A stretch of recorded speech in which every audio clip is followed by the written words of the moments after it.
Actually Agartala শহরের একটা পুরোনোতম বাজার লেকচুমনি বাজার। তো এটা যারা পরিচালনার দায়িত্বে আছেন তপন মালাকার হচ্ছে সম্পাদক, ওনার নেতৃত্বে যে কমিটি আছে তাদের বিরুদ্ধে বরাবরই ব্যবসায়ীদের একটা বিশাল অংশ অভিযোগ। এবং আমি বাজারে 3বার ভিজিট করেছি, লক্ষ্য করেছি তপন মালাকার নেতৃত্বে যে কমিটি আছে তারা বাজারের সরকারি বিভিন্ন জায়গায় তারা বিভিন্ন ব্যবসায়ীর অর্থের বিনিময়ে তারা জায়গা তুলে দিয়েছে। এটা আইন বিরুদ্ধ একদম। তো কিছুটা ক্লিয়ার করেছি, প্রায় সময় দেখি আমরা কিছুটা 2-3বার ভাঙার চেষ্টা করেছি পুরোনগম থেকে সরকারের সহযোগিতায়।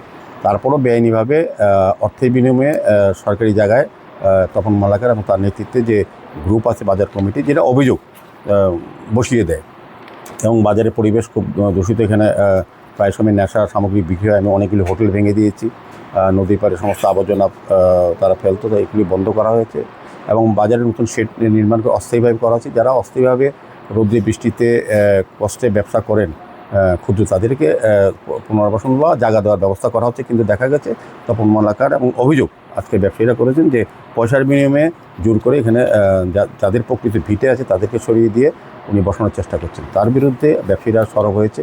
তো আমি বলেছি ঠিক আছে, বাজার কমিটি এমনিতে পার হয়ে গেছে, অবৈধ বলেছেন তারা। আমি ওটা দেখব, যদি দেখা যায় যে সময় পেরিয়ে গেছে তবে বাজার কমিটি আমরা অফিস থেকে অফিসিয়ালি ভেঙে দেবো এবং নতুন করে কমিটি গঠন করব। আমরা বাজার কমিটির কিছুদিন আগে আমরা আশেপাশে ক্লাবের কর্মকর্তাদের নিয়ে এবং এলাকার লোকদের নিয়ে একটা কমিটি করে নির্বাচন অবধি দায়িত্ব দিয়েছি। কিছুদিন মধ্যে হয়তো ওই বাজারগুলিতে নির্বাচন হবে। লেকচুনি বাজারেও নতুন কমিটি খুব সম্ভবত আমরা সোমবার যদি পারি আমরা আলোচনার ভিত্তিতে আমরা নতুন করে যদি দেখি, ওদের যতটা জানি যে কমিটি মেয়াদ শেষ হয়ে গেছে, কাজে নতুন বাজার পরিচালনা কমিটি করতে হবে। সেক্ষেত্রে আমরা অস্থায়ীভাবে একটা কমিটি আমরা ঘোষণা করব। সেই কমিটি বাজার পরিচালনা করবে যতদিন পর্যন্ত বাজারে নির্বাচন না হয়। বাজারে পরবর্তী সময় ভোটার লিস্ট তৈরি করে সুষ্ঠু নির্বাচনের মাধ্যমে তখন যারা দায়িত্ব নিতে পারে বা যাদেরকে মানুষ সমর্থন করে তারাই দায়িত্ব নেবেন পরিচালনার ক্ষেত্রে। সেক্ষেত্রে আগরতলা পৌর নিগমেরও আগরতলা শহরের বাজারগুলি দেখভালের দায়িত্ব থাকে।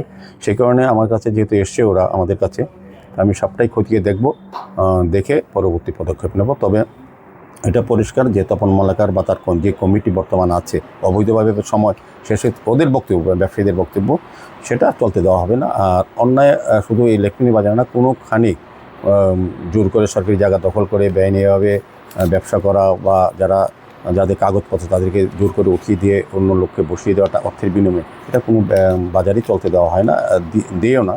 লেকচুনি বাজারও সেই ব্যবস্থা গ্রহণ করা হবে। জেনারেল মিটিং তারা ইচ্ছা অনিচ্ছার উপর হয় কি, মাঝে মধ্যে তারা একটা অনুষ্ঠান করে এই মন্ত্রীরা বা এই বিধায়করা বা এই সঙ্গের কেউ নিয়ে আসি একটা আইওয়াশ করে যে আমরা তো দলের মূল্যায় নিয়ে আসি, তোমরা কোথাও যাই সে পার পাইতাম, এরকমভাবে তারা একটা প্রচার দেওয়ার চেষ্টা করে। এই কারণে মানুষজন একটা ঋষিকেশ কেরালার একটা আরেকবার ভোট করে কিছু দেওয়া হয়েছে। এখন তারা নতুন কমিটি আছে, তারা 3-4 নতুন কমিটি হওয়ার পরে তারা সব বাজারের 7-8টা দোকান তারা দখল করে গেছে। আমরা একটা যদি ঘর পাওয়া যাবে না ব্যবস্থা করতে হবে। নতুন কমিটি কি হ্যাঁ, বাজার কমিটি যখন পারি 2018 সালে যখন বাজারের ইজরা ডাক হয়েছিল, তখন আমিও বাজারে ইজরা জমা দিয়েছিলাম। আমি পাইছি না, কিন্তু তারা আমার দোকানে গিয়েছিল, আমার দোকানে বাইরে মারছে, প্লাস আমার দোকানে বাবার মালপত্র সব পুরো একবারে ফেলাই দিয়েছে 2018 সালে। কে করছে? তপন মালাকা। তাই কি এখানে বাজার সেক্রেটারি। অবৈধ সেক্রেটারি। কত বছর ধরে? 2018 সালের ঘটনা। আপনারা কতজন এরকম অত্যাচারিত হয়েছেন? প্রচুর আপনারা একত্রিত হইয়া তাদের বিরুদ্ধে কোন আমরা করতে যাই, কিন্তু তারা তো দোকানে এসে ভাঙচুর করে দোকান বন্ধ করে দেয়, আমরা তো প্রতিবাদ করতেই পারি না। রাত্রেবেলা বাড়ির যাওয়ানোর সময় কিছু কথা তো তারা কি ব্যবসা আছে না? হ্যাঁ আছে, ব্যবসা অনেক। তারা বাইরে থেকে 7-8টা দোকান কাগজপত্র সব কাগজ সিরাখানা গেছে ভালো হয়েছে। তারা আমার কাছে অন দ্য স্পট 6.5 লাখ টাকা লাগবে।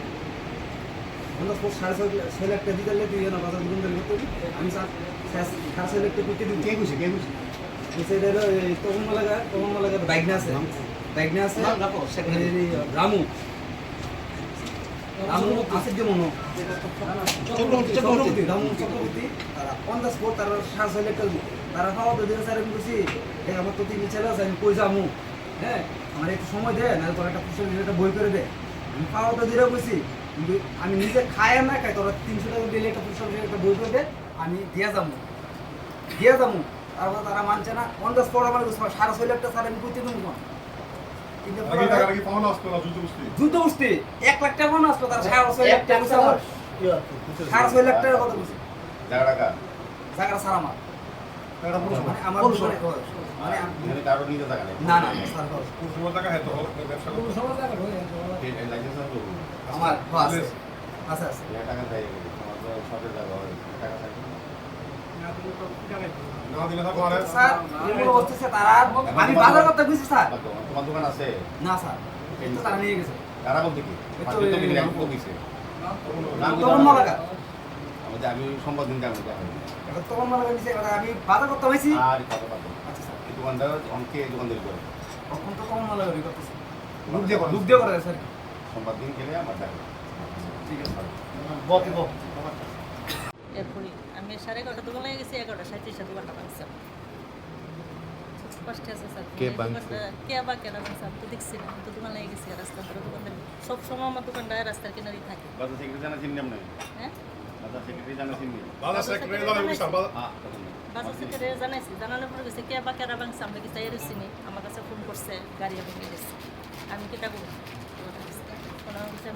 আমি তো গরিব মানুষ আমি পারতাম না আমি কেমন কেটা করবো কেমন করবো না আপনার আমরা চিন্তা করেন আমি গেছি আমি আজকে 30 বছর ধরে বাজারে দোকানদারি করি এত বছরের ভিতরে আমার থেকে একটা দুধ বড় ভাঙছে গেছেন হঠাৎ করে আমি চাইতে মানে আমার দোকানটা ভেঙে লাগছে এটা করবো বড় গাড়ি ভেঙে লাগছে আমাদের খবর গেছে